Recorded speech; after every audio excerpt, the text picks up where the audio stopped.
자, 우리 계속 봤던 거니까 이제 넘겨도 되겠죠. 이제 에베소서의 이제 핵심은 만물을 통일하시는, 죄로 인해서 분열됐던 그 모든 것을 통일하시는 하나님의 계획, 우리가 그것을 보고 찬양하게 만드시겠다라고 말씀하셨습니다. 그러면서 전체 만물 통일을 어떻게 할 것인가, 삼위의 하나님께서 그리스도를 머리로 삼아서 그 모든 일을 하시겠다라고 말씀하시고, 그 다음에 교회를 이제 공개하시죠. 허물과 죄로 죽었던 우리를 또 이방인과 유대인의 갈라진 막힌 담을 주님께서 허무시고 교회를 세우셨고, 그것을 이제 온 우주에 공개하시는 스토리가 3장에 나왔습니다. 그리고 나서 그러면 이제 교회의 일원인 우리는 어떤 삶을 살아야 합니까? 5가지의 행하라라는 이제 단어를 가지고 설명을 하는데, 부르심에 합당하게 행하라 라고 하면서 쭉 이제 우리가 그 원칙에 대해서 특별히 이제 공동체적으로 또 개인적으로 어떻게 적용할 것인가, 그리고 우리가 지난주에는 관계적으로 어떻게 적용을 하고 이 관계를 통해서 우리가 어떻게 성령 충만한 삶을 살 수 있는가에 대해서 우리가 함께 이제 나누었습니다. 이제 에베소서 전체 그림이 좀 그려지시나요? 네, 좋습니다. 자, 그리고 이제 오늘 드디어 끝으로가 나왔습니다. 너무 행복해요. 네, 사도 바울이 끝으로 하면서 마지막 당부를 합니다. 근데 마지막 당부가 이제 크게는 이제 3가지로 얘기할 수 있습니다. 하나는 너희가 강건하여져야 된다. 두 번째는 전신갑주를 입어야 된다. 그 모든 일은 서기 위함이다 라는 3가지의 단어로 설명을 하고 있습니다. 그래서 오늘 이 3가지를 가지고 함께 좀 살펴보도록 하겠습니다. 먼저 강건하여지고 라고 되어 있습니다. 이 맨 밑에 말씀, 우리 6장 10절 말씀만 한번 읽어보겠습니다. 시작! 끝으로 너희가 주 안에서와 그의 힘의 능력으로 강건하여지고, 뭘로 강건해지죠? 힘의 능력으로. 누구의 힘? 하나님의 힘으로 강건해진다라고 이야기하겠죠. 근데 이 말은 처음 나온 단어가 아닙니다. 1장 19절에서 힘의 위력, 똑같은 단어예요. 힘의 능력으로 하나님의 그 힘의 능력에 대해서 설명하고, 중간에 3장에서도 그 능력으로 강건하여진다. 그리고 6장 10절에서도 능력으로 강건하여진다라는 말씀을 반복하면서 설명을 하고 있습니다. 특별히 1장 19절에서 힘의 능력으로 강건하여지고, 그 다음에 6장 10절에서도 또 힘의 능력으로 강건하여지고가 반복되면서 이 싸움은, 에베소서에서 이 사도 바울 선생님이 우리에게 설명하는 것은 너희 힘으로 하는 것이 아니라 하나님의 힘으로 하는 것이다 라는 것을 분명하게 우리에게 밝혀주고 있습니다.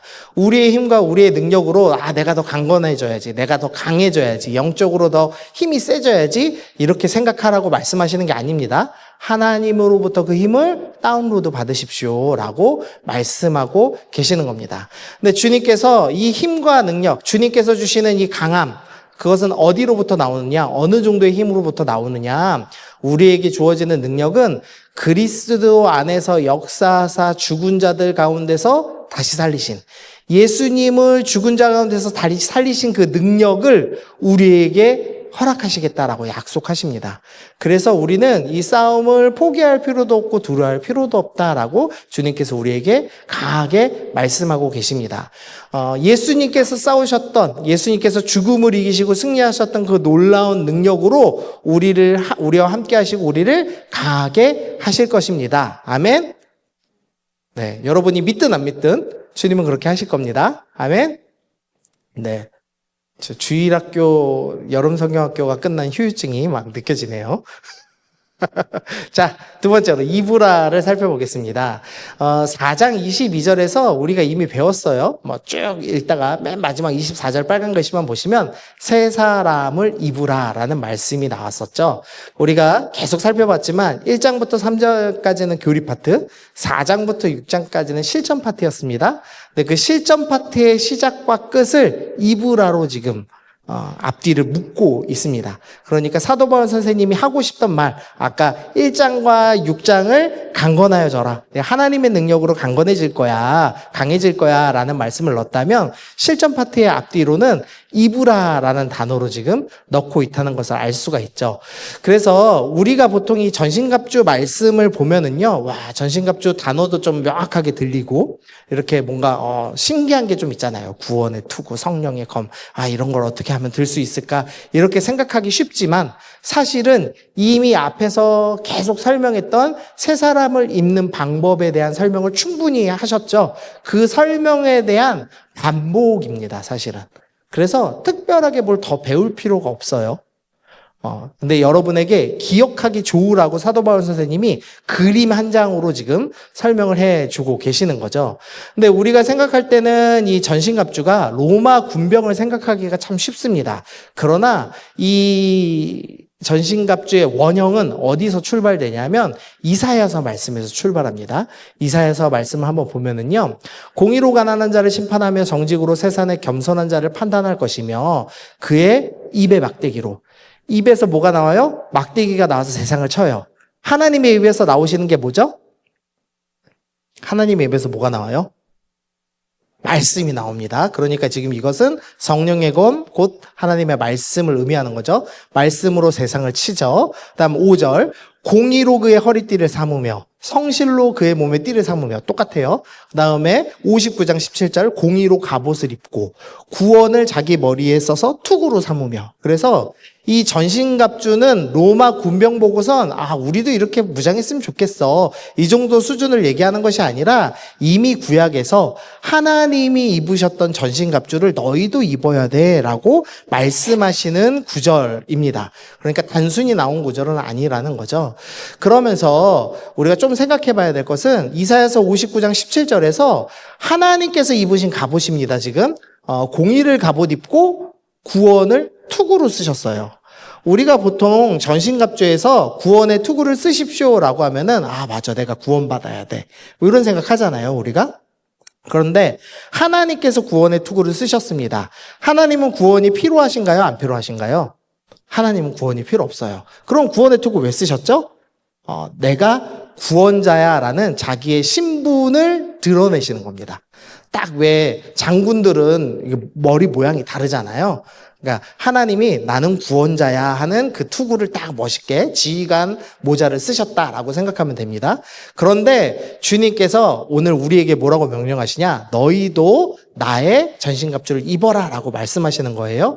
그러니까 여기서의 구원의 투구는 여러분 구원받아야지 마귀하고 싸울 수 있어요 라고 얘기하는 것이 아니라 너희는 이미 구원받았습니다 라는 신분을 증명하는, 우리의 정체성이 무엇인가? 우리는 하나님을 믿는 성도입니다를 드러내는 갑옷이다라는 것을 설명하고 있는 거죠.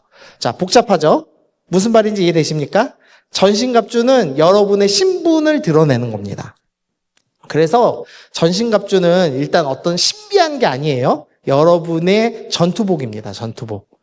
군인이 저는 PX병이었거든요. PX에서 물건을 팔 때 무슨 옷을 입고 팔았을까요? 군대에서. 생활복? PX병을 너무 무시하는 거 아니에요?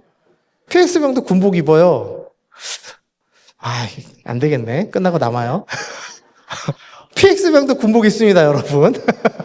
네. 아무리 군대에서 하는 일이 청소이고 밥하는 일이어도 웬만하면 군복 입고 하죠.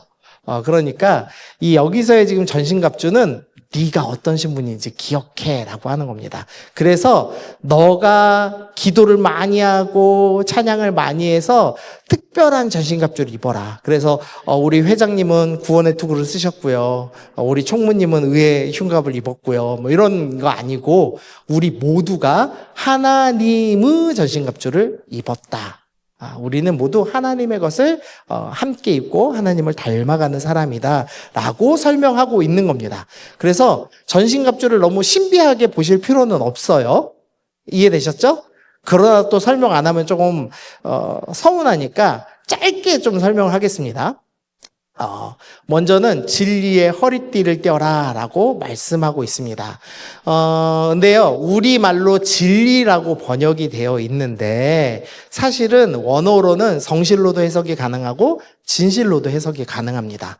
근데 문제는 이 진리, 말씀이라고 생각한다면, 이것은 뒤에 있는 성령의 검, 하나님의 말씀이 이미 나오죠. 그러니까 진리로 해석하기보다는 진실이나 성실로 해석하는 것이 좀 더 맞겠습니다. 또 왜냐하면 이사야서 11장 5절에 이미 원형이 된 말씀에서도 성실로 그의 몸에 띠를 삼으라 라고 분명히 말씀하셨기 때문에 여기는 진리의 허리띠보다는 진실의 허리띠라고 보시면 되겠습니다.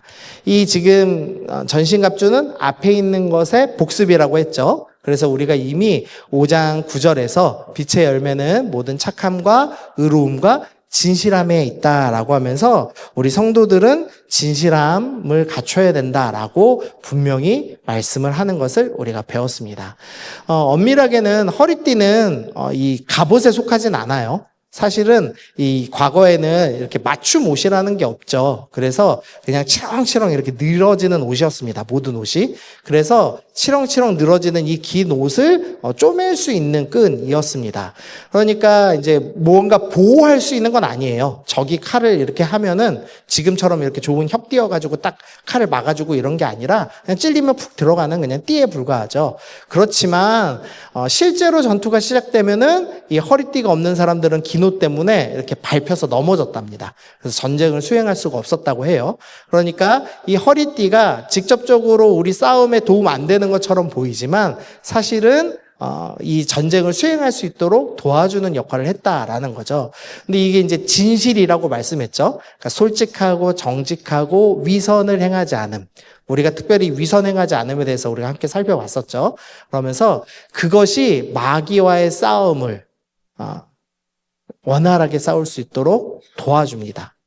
여러분이 만약에 위선을 행하고 정직하지 못하다면 그것이 열심히 주님을 섬기면서 마귀와 싸움을 하다가 한 번에 넘어지게 만드는 그런 결정적인 역할을 할 수도 있다라는 것을 좀 기억하면서 여러분이 진실할 필요가 있겠습니다. 아멘? 여러분 진실하시나요? 아니에요? 여기서 걸리면 안 되는데. 자, 저는 진실하면 네 할 줄 알고 다음 걸 준비했는데. 네. 진실하고 또 뭘로 해석된다고 했죠? 성실. 진리를 믿으면, 진실되게 믿으면 반드시 따라오는 게 뭐예요? 성실함입니다. 믿는데 성실하지 않을 수는 없어요. 제가 생각해 보시죠. 저는 이제 이은정이란 자매를 사랑해요. 맞죠? 우리 집사람을 사랑한다고 하면서 집사람과 데이트하는 일에 소홀하고 귀찮아하면은 사랑하는 거예요? 안 사랑하는 거예요? 안 사랑하는 거예요. 우리 자매님들, 형제들이 자꾸 만나는 걸 미루잖아요. 그놈은 딴맘이 생긴 겁니다. 맞죠? 100%. 만나고 싶은 게 정상이에요. 제가 연애 때 얘기해드렸나요? 제가 23살에 저희 집사람을 만났어요. 제주도에서 가정상담학교 하면서 처음 만났거든요.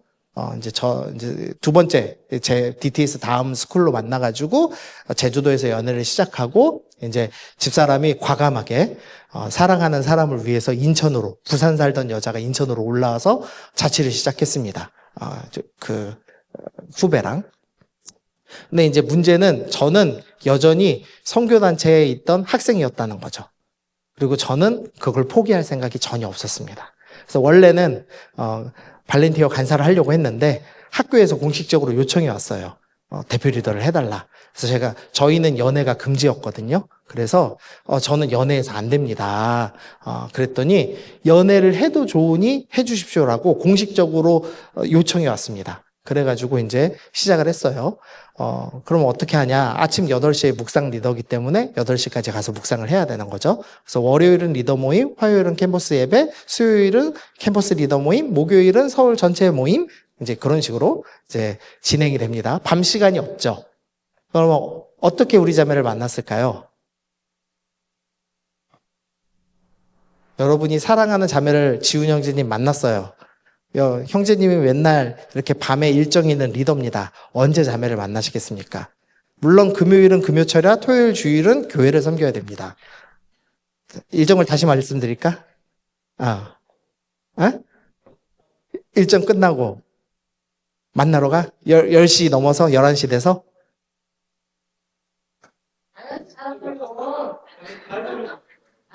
좀 주저하는 거 보니까 지훈 형제는 아직 연애를 하면 안 되는 걸로 하겠습니다. 유담 형제님 어떻게 하겠습니까? 아직 안 되겠어? 사랑하는데 만나러 가면 안 돼? 가면 간다고요? 별로 뜨뜻미지근하네요. 자, 실제 사랑을 하고 있는 우리 현주 형제님 어떻습니까? 만나러 갑니까? 형제님은 지금 학생입니다.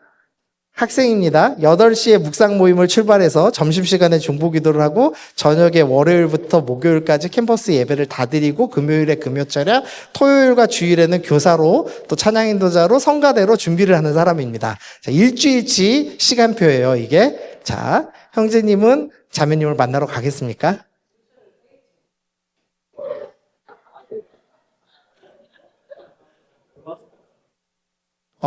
월화수목 중에. 하루 이틀, 11시 넘어서? 하루? 사람들이 사랑을 모르는구만. 저는 하루도 안 빠지고 갔습니다. 11시 넘어서. 3분 봐도. 가서 얼굴 보고, 안녕하고, 돌아오고. 네. 사랑은 그런 거예요, 여러분. 사랑을 모르네, 형제들이. 슬프네. 네. 사랑은 성실합니다. 대단히 성실합니다. 그런데 주님을 사랑하면, 주님을 정말 진리로 믿으면 성실할 수밖에 없죠. 그래서 여러분이 입는 전신갑주 중에 하나는 성실이라는 것을 좀 기억하시면 좋겠어요. 자, 두 번째 전신갑주는 의의 호심경. 요 가슴팍부터 등짝까지 보호하는 이 상의에 입는 이 갑옷을 의미합니다. 근데 이미 이제 말씀에서 계속 의로움에 대해서 나왔어요. 하나님을 따라 의를 입어라. 빛의 열매는 의로움에 있다라고 얘기했습니다. 이 고대인들은 심장이나 창자가 감정과 양심의 자리로 보았거든요. 그래서 우리가 의로운 행위를 할 때, 우리가 하나님 앞에서 정의롭게 살려고 애쓰는 것, 그 삶이 우리의 마음을 지켜낼 수 있다라고 권면을 하였습니다. 여러분이 의롭게 살지 않으면 마귀가 꼭 우리를 양심으로 찔러요. 정죄합니다. 그래서 너희가 그러지 말아라 라고 권면합니다. 세 번째로 평안의 복음이 준비된 신. 그러니까 복음의 신이에요. 복음의 신. 근데 복음은 평안을 만들죠. 우리가 이미 배웠지만 2장 14절에서 그는 우리의 화평이신지라 둘로 하나를 만드셨어요.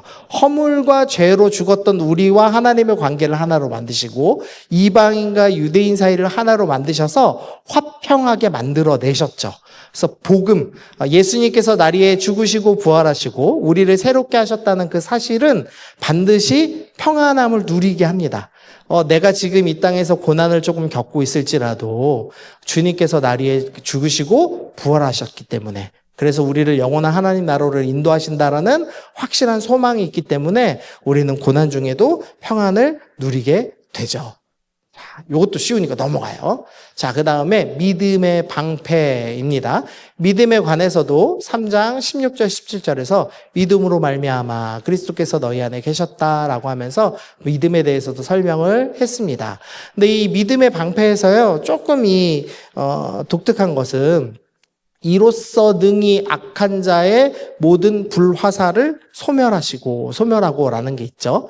이 불화살이 뭐냐, 이 마귀가 쏘는 불화살이 뭘까, 이거에 대해서도 막 주석가들이 여러 추측을 해놨지만 그래서 적어놨어요. 거짓 죄의심, 죄의식, 의심, 반역, 두려움, 탐심에서 수십 가지를 막 나열합니다. 그러니까 마귀가 우리한테 주는 모든 악한 것을 그냥 불화살이라는 이미지로 지금 설명을 한 거죠. 그런데 우리가 하나님을 향한 든든한 믿음을 갖고 있으면 우리가 그 공곡에서 흔들리지 않게 될 것입니다 라고 성경이 우리 가운데 설명을 합니다. 자, 그 다음에 이제 구원의 투구는 아까 말씀드렸어요. 네, 정체성. 그래서 죄의 유혹이 다가올 때마다 나는 구원받은 성도야. 이것을 끊임없이 기억하면서 내 머리에 있는 생각을 보호하는 거. 그리고 마지막 우리가 잘 아는 성령의 검, 곧 하나님의 말씀을 가져라. 우리가 말씀에 대해서는 하도 자주 주제를 삼으니까 이렇게 넘어갈게요. 지금 이렇게 짧게 다루는 이유는 여러분이 이것을 신비한 것으로 받아들이지 말라는 겁니다. 우리가 이미 배웠고 실천하려고 애쓰고 있는 영역들이에요. 근데 그것을 사도 바울 선생님이 이미지화해서 너희가 이 모든 것을 입는 거야 라고 지금 설명하시고 복습하신다 정도로만 이해하시면 좋겠습니다. 근데 중요한 건 이것은 어떻게 입느냐. 우리 18절은 한번 읽어보겠습니다. 시작. 모든 기도와 간구를 하되 항상 성령 안에서 기도하고 이를 위하여 깨어 구하기를 항상 힘쓰고 여러 성도들을 위하여 구하라. 전신갑주는 어떻게 입냐면요. 기도를 통하여 입습니다. 구원에 관해서 많이 배워요. 그럼 구원의 투구가 써지는 거고, 내가 믿습니다, 100번 반복하면 믿음의 방패가 생기는 거고, 그게 아니고, 기도하면서 하나님을 만나면서, 하나님을 닮아가면서 하나님의 전신갑주를 입는다라고 말씀합니다. 그러니까, 기도하지 않는 성도는요, 전투복을 입지 못하는 성도입니다. 전투복을 입지 못하면 싸우지 못하는 사람입니다. 그래서 여러분들이 예수님을 잘 믿는다고 하면서 기도를 안 한다. 정기적인 기도의 시간이 없다. 나는 오직 밥 먹을 때만 전투복을 입는다. 그러면은 이제 여러분은 싸울 수 없는 성도입니다.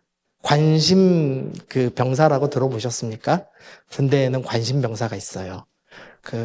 얘를 군대에다 내보내면은 분명히 뒤통수에다 대고 우리를 쏠 거다 하는 그런 애들은 총을 주지 않고, 밥도 이렇게 걔네끼리 모여서 먹게 하고 이런 게 있습니다. 여러분이, 주님 나라의 관심병사일 수도 있습니다. 전투복도 안 입고 더 돌아다니는. 그런 병사 본 적 있어요? 저는 군대 때 한 명 봤어요, 한 명. 3스타 배장군이라고. 유명한 친구가 있었습니다. 왜 3스타냐? 영창을 3번 다녀왔어요. 왜 다녀왔냐? 처음 이제 군장을 쌌습니다. 군장이 뭐냐면요. 가방. 배낭에다가 모모를 넣어서 전쟁 나갈 때 이렇게 싸야 돼를 이 말년 병장이 알려줬어요. 착한 병장이. 그런데 걔가 싸다가 그거를 내다 던지면서 싫어! 나는 하기 싫단 말이야! 이랬어요.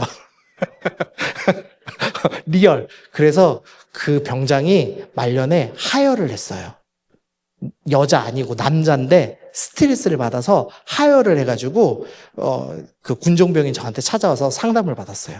어떻게 하면 좋겠냐고. 그래가지고 제가 그 병사를 데리고 밥을 먹으러 한 3개월을 다녔어야 했습니다. 네. 어쨌든 그랬는데 여러분이 그런 관심병사일 수도 있어요. 전투복도 안 입고 돌아다니는. 네. 그러지 않죠, 여러분? 배장군만 생각하면 안 돼요. 자, 배장군은 잊어버리시고. 자, 여러분. 네. 내가 전투복을 입고 있는가를 생각하셔야 됩니다. 그리고 저기에 제가 강조 안 해서 놨지만 마지막 구절 보시면요. 여러 성도들을 위하여 구하라 라고 돼 있죠. 기도는 내 기도만 하는 게 아니고요. 공동체. 함께하는 기도를 의미하고 있습니다. 요거는 조금 더 살펴볼게요. 자, 설화에 대해서 살펴보겠습니다. 자, 6장 12절 우리의 씨름은 혈과 육을 상대하는 것이 아닙니다 라고 하면서 말씀이 시작됩니다. 전신갑주는 지금까지의 권면을 이미지할 수 있어요. 그런데 문제는 개인화합니다. 자꾸 내가 구원의 투구를 입었나? 내가 성령의 검을 들었나? 이렇게 착각하기 쉬운데요. 이 싸움은요. 나의 싸움이 아니고요. 우리의 싸움이에요. 지금 계속 뭘 설명하고 있어요? 교회의 일원으로서 공동체로 어떻게 교회를 세우지를 배웠잖아요. 그래서 전신갑주도 내가 입는 게 아니고요. 싸움도 내가 하는 게 아니고 우리가 하는 겁니다. 기도도 내가 하는 게 아니고 우리가 하는 거다라는 것을 계속해서 강조를 하고 있는 겁니다. 그래서 전신갑주도 너희죠. 너의가 아니라 너희. 우리가 함께 입는 것이 전신갑주다라고 표현하는 겁니다. 그래서 우리가 점검해야 될 게 이겁니다. 우리 공동체는 진실한 허리띠, 성실한 허리띠. 우리는 위선 없는 진실한 공동체인가? 우리 공동체는 성실한 공동체인가? 우리 공동체는 의로움을 실천하고 있는가? 우리는 복음을 반복하여 기억하고 평안을 얻고 있는가? 우리는 주님을 향한 믿음을 가진 그런 청년부인가? 우리는 구원받은 성도라는 정체성을 되새기는 그런 청년부인가? 우리 청년부는 말씀 중심의 청년부인가? 이것에 대해서 고민해야 됩니다. 오늘 이제 설교가 끝나고 나눔을 할 때 여러분에게 이걸 놓고 서로 질문해 보게 하려고 해요. 한 두세 명이 모여서 내가가 아닙니다. 우리 공동체는 이런 공동체인가? 그리고 우리 공동체가 이게 안 되고 있다면 어떻게 해야 하는가에 대해서 생각을 좀 해보려고 해요. 여러분, 이 성서교회 청년부는 진실한 공동체입니까? 서로 숨김이 없이 솔직한 공동체입니까? 성실한 공동체입니까? 처음부터 통과를 못하면 안 되는데. 네. 네. 뭐 다양한 거죠. 해석하기 나름이에요. 진리에 대한 성실함일 수도 있고, 내 밥벌이에 성실한 건 말고 하나님을 향한, 우리 공동체를 세워가는, 교회를 세워가는 것에 대한 성실함. 여러분이 만약 예배는 나오는데 지체들하고 교제하고 관계하지 않고 지체들을 위해 기도하고 있지 않아요? 그러면은 교회를 세우는데 성실한 사람은 아니죠. 그러면 우리는 성실한 공동체가 아닐 수 있죠. 그러니까 공동체성이 없다면 우리는 교회를 세우는 공동체는 아닌 거죠. 그래서 이 전신갑주에 대해서 우리 공동체가 같이 고민해 봐야 될 문제라고 생각합니다. 여러분들 중에서는 개인적으로 말씀을 정말 열심히 암송하는 사람도 있을 것이고 읽는 사람도 있고 묵상하는 사람도 있을 것이고 어떤 사람은 복음에 대해서 날마다 확신을 얻고 예수님이 나를 위해서 죽으시고 부활하셨어를 매일 아침마다 되새기는 사람도 있을지도 모르겠어요. 그러나 우리 공동체가 그런가는 좀 다른 문제죠. 그래서 이따가 이걸 한번 토론을 해봅시다. 자, 그 다음, 요 말씀을 한번 읽어볼게요. 자, 시작.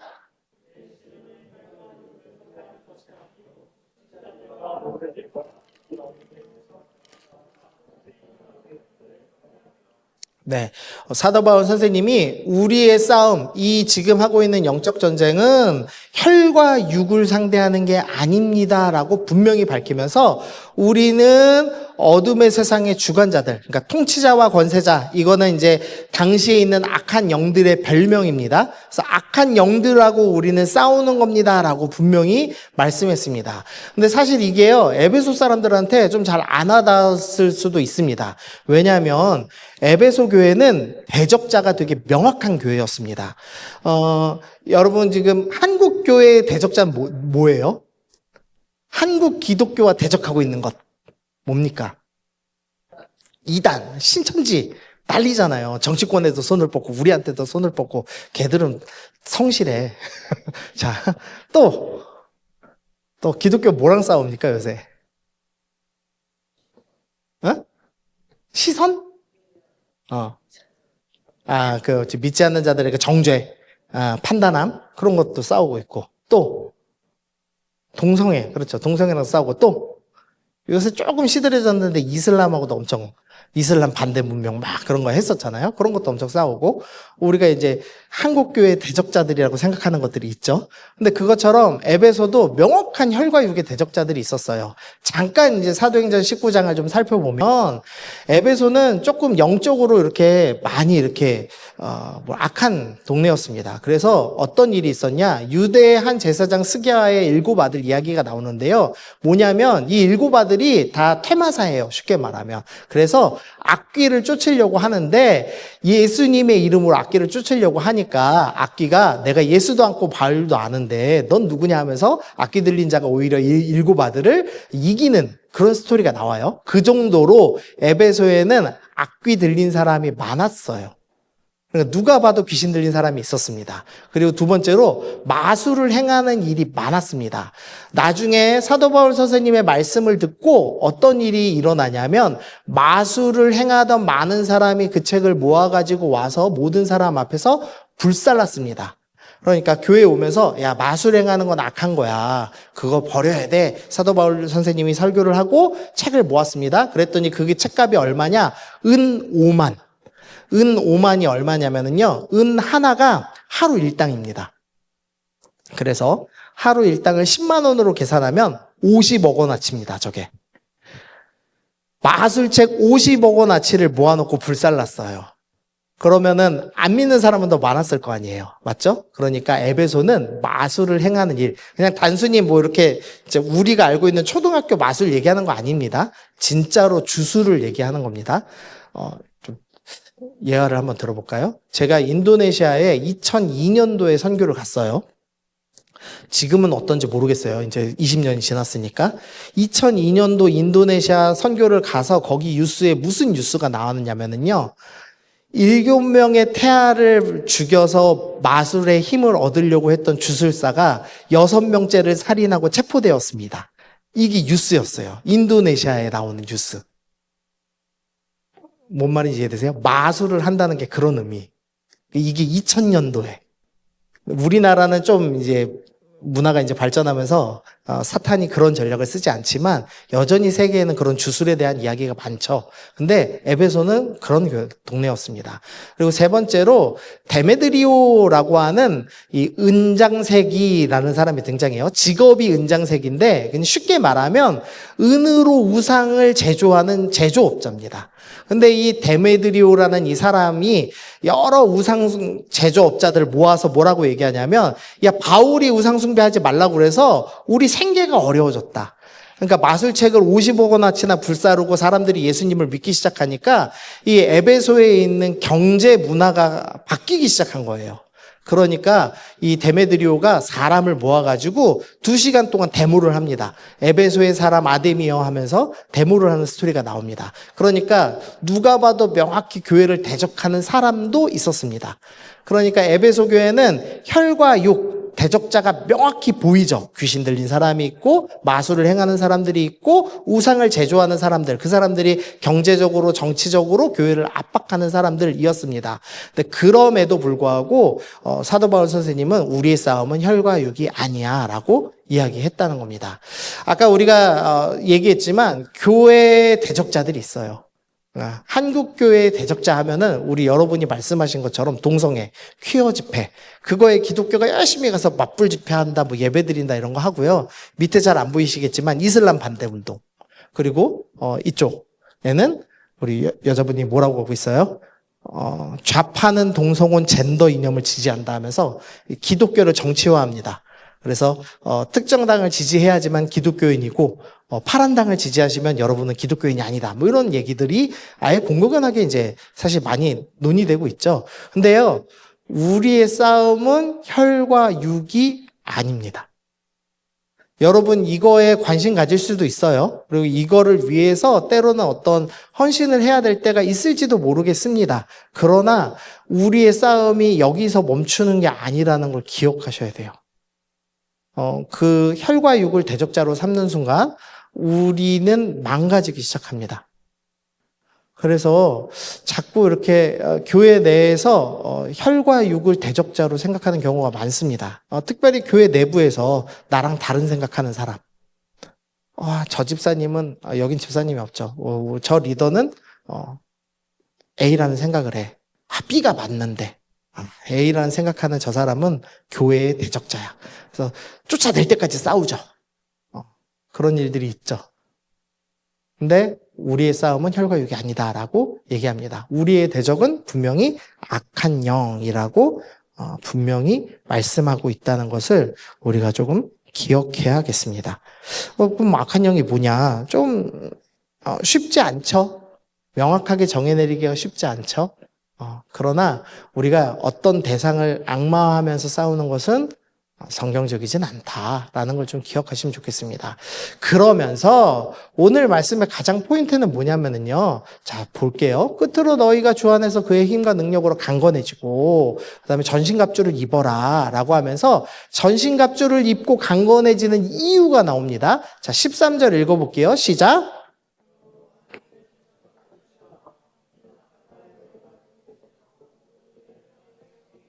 네. 강건해지고 전신갑주를 입는 이유는 뭐죠? 서기 위함입니다. 그러니까 우리는 이미 교회죠. 하나님께서 이미 교회를 세우시고 교회 일원으로 여러분들을 부르셨잖아요. 그래서 교회의 일원으로 여러분이 서 있는 것이 전신갑주를 입는 목표입니다. 그래서 여러분이 개인적으로 말씀 많이 보고 전신갑주 입은 것처럼 서 있는 게 중요한 게 아니고요. 하나님이 세우신 교회가 돼서 버티는 것이 포인트입니다. 그래서 에베소서는 여러분에게 버텨라라고 권면하고 있는 겁니다. 여러분, 교회 생활하는 거 힘들잖아요. 예수 믿는 거 쉽지 않고요. 예수님은 믿어도 이 교회를 지켜내는 건 쉽지 않아요. 또 다른 문제인 것 같아요. 이 교회에 버티고 있으려면은 청년부만 하기도 힘든데 주일학교에 착출되고 유치부에 착출되고 이번 주 목요일에 또 중고등부에 착출될 거잖아요, 여러분. 네. 그리고 다음 주에 9일 주일학교 온 가족 예배가 또 있어요. 거기에 또 착출되실 분도 분명히 있을 거예요. 맞죠? 네. 그리고 이제 우리 수련회까지 갔다 오시면 넉다운이 될 거잖아요. 근데 이 못된 목사가 또 9월부터 훈련한다고 막 또 폴링할 거란 말이에요. 네. 참 어려워요. 근데 주님께서 버티라고 말씀하세요. 버티라고. 여러분이 교회를 세워가는데 일원으로서 버텨야 됩니다. 그리고 여러분은 특별히 군인으로서 함께 서야 됩니다. 예배를 드리는 것, 교회 당에 나와서 엉덩이를 앉는 것이 여러분의 목표가 아님을 분명히 기억해 주세요. 아멘.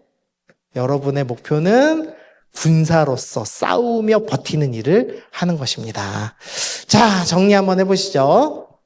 자, 적용해 보겠습니다. 이제 에베소서 전체 마무리. 자, 삼위의 하나님께서 모든 만물을 통일하기로 결정하셨어요. 그래서 우리 주 예수 그리스도의 아버지께서 그러니까 삼위의 하나님 모든 일을 하시면서 예수님을 만물 위의 교회로 머리로 세우셨다는 그 놀라운 만물 통일의 계획을 보여주셨습니다. 그리고 나서 교회를 세우시죠. 허물과제로 죽었던 우리를 하나님과 우리 사이의 화평을, 그다음에 이방인과 유대인 사이를 둘로 하나로 만드시면서 화평하게 하시면서 교회를 세우셨습니다. 그리고 나서 우리가 3장에서 좀 어물쩍 넘어갔는데 3장의 메인 스토리는 뭐였냐? 이는 이제 교회로 말미암아 하늘에 있는 통치자들과 권세들에게 하나님의 각종 지혜를 알게 하려 하심이라. 하나님께서 이 교회 세우심, 이 지혜, 하나님의 계획을 이 악한 영들한테서 공개했습니다. 야, 내 계획은 뭔지 알아? 교회를 통해서 만물을 통일시키는 거야. 너네랑 싸울 거야. 라고 선언하셨습니다. 그래서 교회의 일원인 우리는 어떻게 이 통치자들과 권세자들에게 싸우면서 이 교회를 세우고 버틸 수 있는가? 그것에 대한 스토리가 쭉 이제 나온 거죠. 메인 스토리는 지금 이거라는 거예요. 오늘 배운 게 메인 스토리예요. 그래서 우리는 이 통치자들과 권세와 이 세상의 이 어둠의 세상의 주관자들과 하늘에 있는 악한 영들을 상대하면서 서 있는 것, 버티는 것이 우리의 메인 스토리다라는 것을 우리가 배웠습니다. 그러면서 구원받은 하나님의 자녀, 그걸 금수저라고 표현했었죠. 우리는 부르심의 소망을 알고 그 사랑을 알아서 부르심에 합당하게 행하면서 성령 충만하여서 새 사람이 되어서 버티고 서야 합니다. 그러면서 오늘 어떻게 서야 합니까? 하나님이 주신 강함을 받고 우리가 함께 일어나서 기도로 전신갑주를 입고 혈과 육에 현혹되지 말고 든든하게 서서 하나님을 온전히 알아가야 됩니다. 이렇게 에베소서가 우리 가운데 권면하고 있습니다. 아멘. 이제 머릿속에 들어오시죠? 자, 그러면 이제 머릿속에 들어온 게 중요한 게 아니라 이제 오늘의 우리의 목표. 우리 공동체는 그럼 어떻게 전신갑주를 입을 것인가? 우리 아까 페이지 제가 다시 열어드릴게요. 우리 교제를 하는데 2명도 좋고 3명도 좋습니다. 근데 좀 마음 맞는 사람들끼리 모여서 이 중에 하나만 질문하셔도 좋고요. 이거 전체를 놓고 야, 나는 우리 공동체에 아직 이게 잘 안 되는 것 같은데 이거 어떻게 하면 좋을까 얘기해 보셔도 좋을 것 같아요. 수다 떠는 시간 아닙니다. 네, 진짜로 한번 우리 청년부는 어떻게 하면 전신갑주를 입을 수 있는가를 우리 10분 정도 함께 나눠보면 좋겠어요.